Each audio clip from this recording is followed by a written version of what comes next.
السلام عليكم ورحمة الله وبركاته. الحمد لله رب العالمين والصلاة والسلام على رسوله الكريم.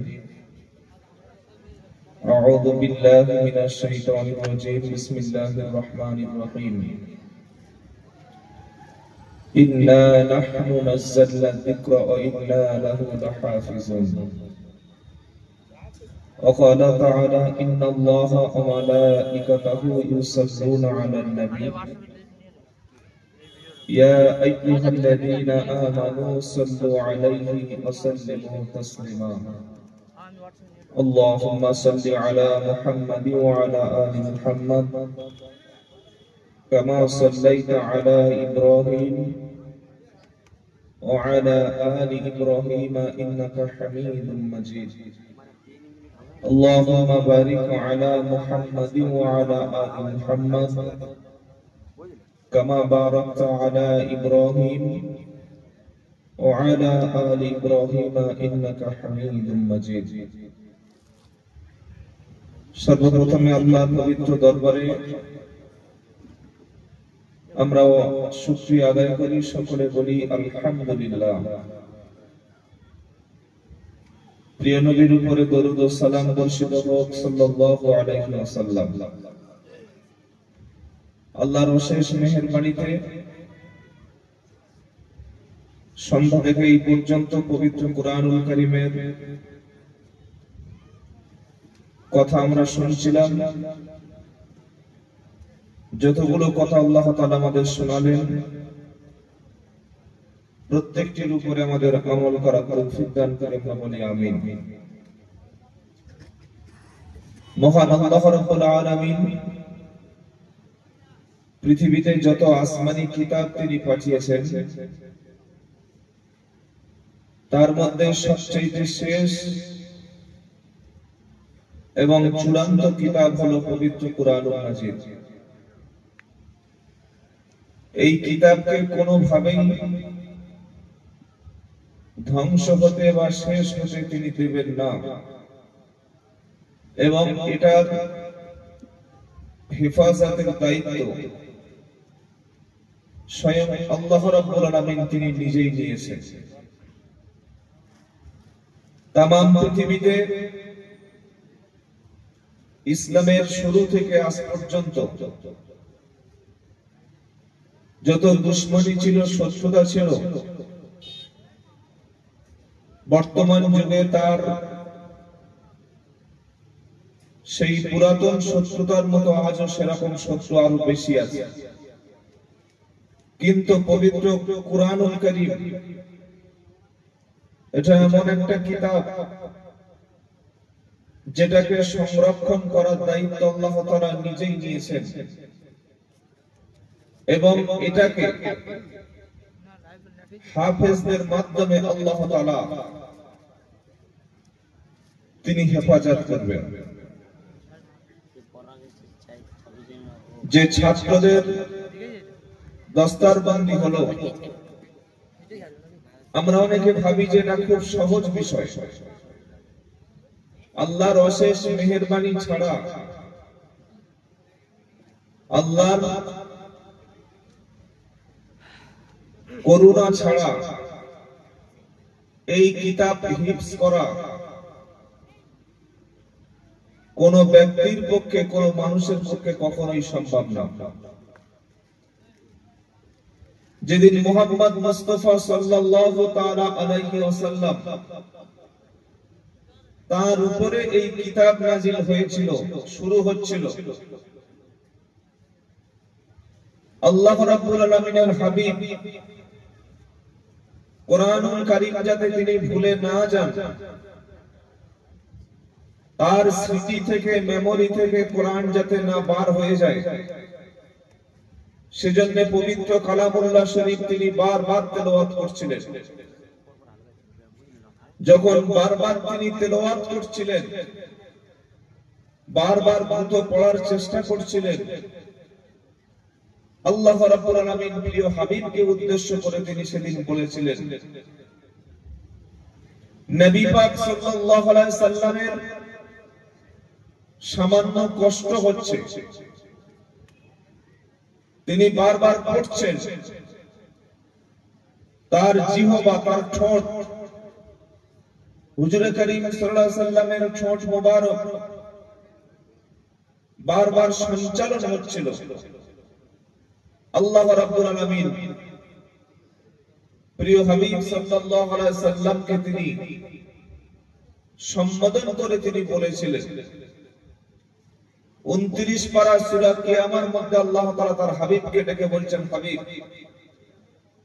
লা তুহাররিক বিহি লিসানাকা লিতাজালা বিহি।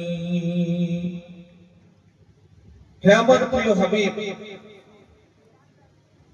কুরআন মুখস্থ করার জন্য, কুরআন কণ্ঠস্থ করার জন্য আপনার জিহবা মোবারক দ্রুত সঞ্চালন করার কোনো প্রয়োজন নেই, আপনার ঠোঁটকে দ্রুত নড়াবার কোনো প্রয়োজন নেই। এই কোরআনের সম্পূর্ণ হেফাজতের দায়িত্ব আমি আল্লাহ তাআলা নিয়ে নিয়েছি। জিবরাইল যখন তেলাওয়াত করবে, আপনার দায়িত্ব হলো, আপনার কাজ হলো জিবরাইল তেলাওয়াতের সঙ্গে সঙ্গে আপনাকে একবার তেলাওয়াত করা। বাকি দায়িত্ব আমি আল্লাহ রাব্বুল আলামিন নিয়ে নিলাম। আমরা অনেকেই ভাবি, অনেক সাধারণ মুসলমান এটাই মনে করে যে কুরআনুল কারীম তেলাওয়াত করা বা এটাকে শেখা, এটা স্টাডি করা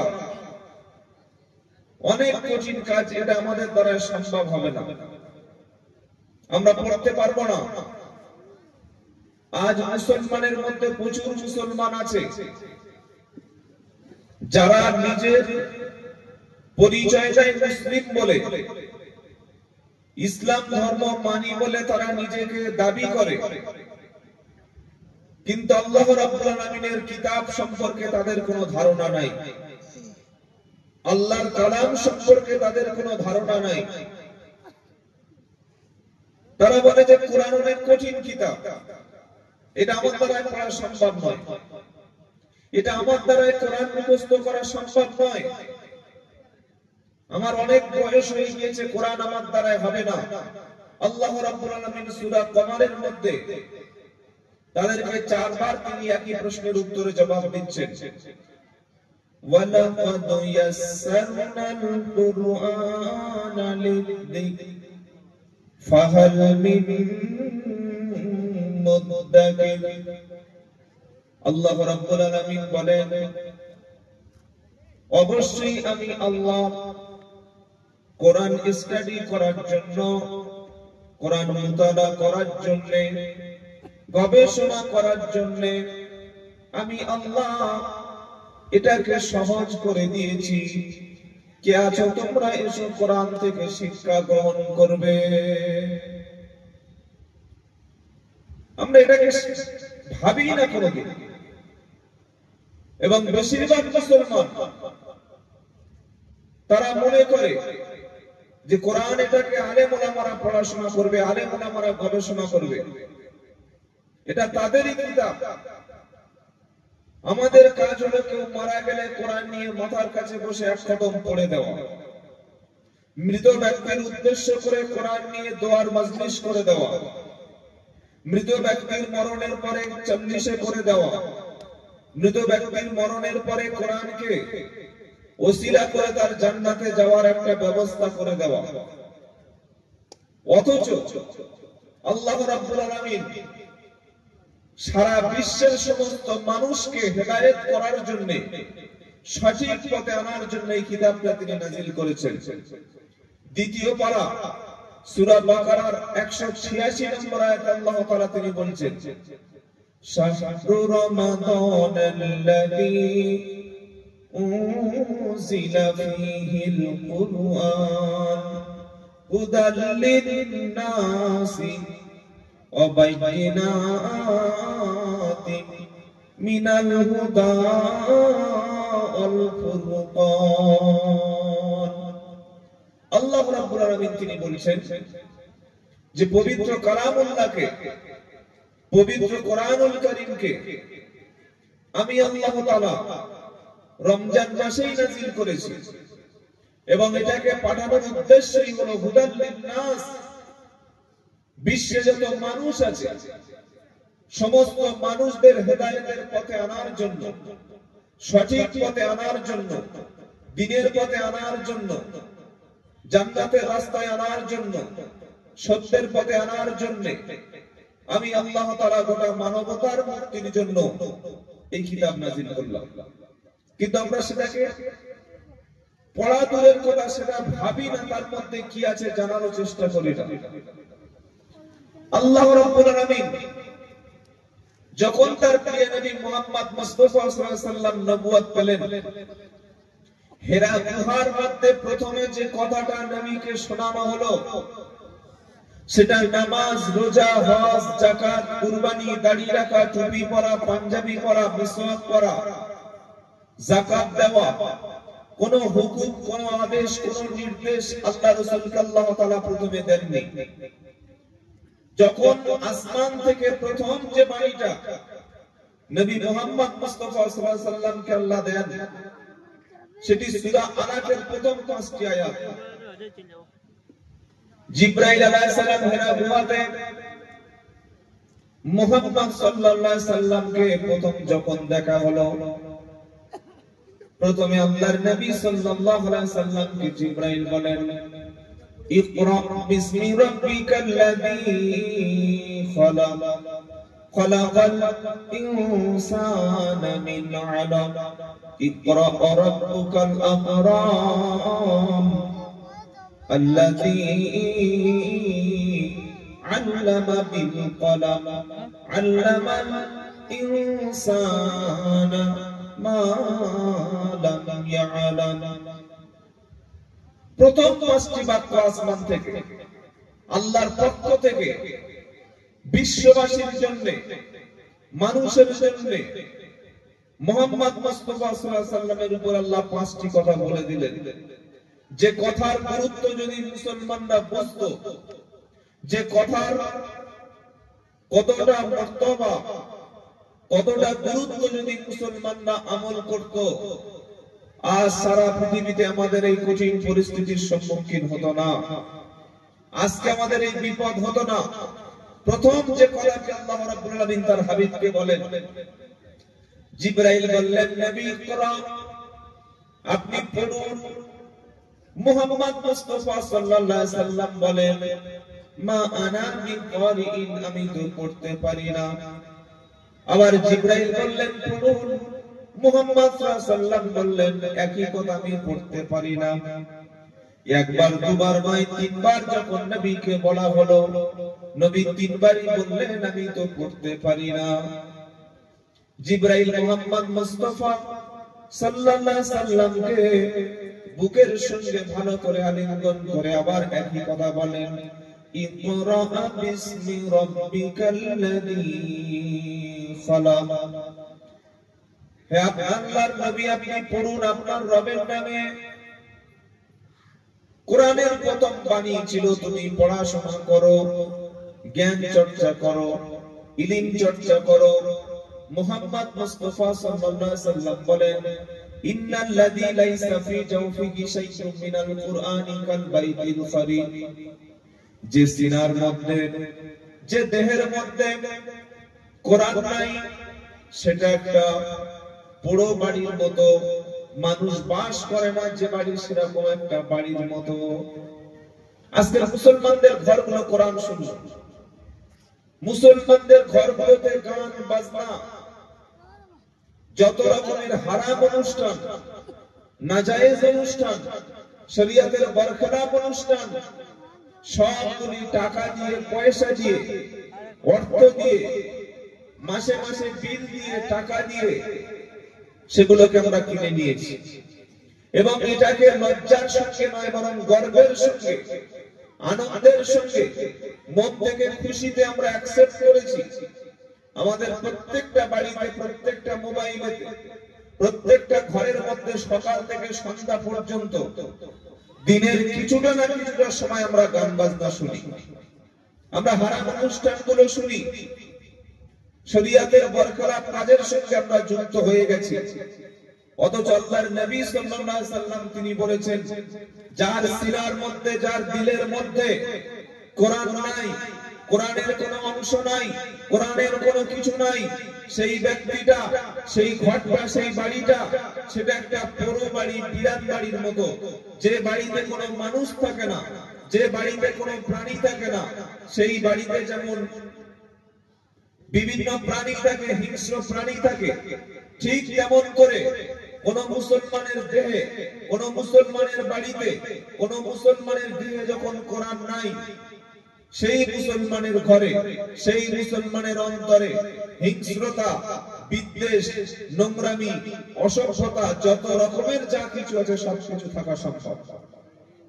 তাই আমরা যদি আমাদের ঘরকে, আমাদের বাড়িগুলিকে, আমাদের সন্তানদেরকে বাঁচাতে চাই, তাদের প্রত্যেকের দিলের মধ্যে, প্রত্যেকের সিনাতে, প্রত্যেকের কাছে যদি আমরা কোরআনুল কারীমের মতো শ্রেষ্ঠ কিতাব তাদের কাছে না রেখে যাই, আমার সন্তানটা একদিন সন্ত্রাসী হবে, আমার সন্তানটা একদিন মদ খাবে, আমার ছেলেটা একদিন অসভ্য করবে, আমার ছেলেটা একদিন দেশ বিরোধী কাজে লিপ্ত হয়ে যাবে, আমার সন্তান একদিন জুয়া খেলবে, আমার সন্তান একদিন হারাম কাজের সঙ্গে যুক্ত হয়ে যাবে, সেদিন দোয়া করে, তদবির করে এই সন্তানকে আর ফিরিয়ে আনা সম্ভব হবে না।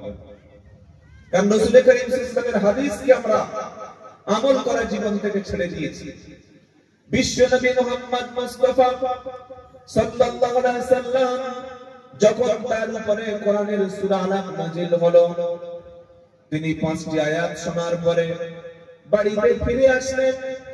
এসে আম্মাজান খাদিজা রাদিয়াল্লাহু তাআলা আনহাকে বললেন, খাদিজা, আমার প্রচন্ড ভয় লাগছে, কঠিন একটা দায়িত্ব আমার উপরে দেওয়া হয়েছে, আমাকে চাদর দিয়ে তুমি ঘুম পড়িয়ে দাও, আমাকে চাদর দিয়ে মুড়ি দিয়ে দাও, চাদর দিয়ে ঢেকে দাও।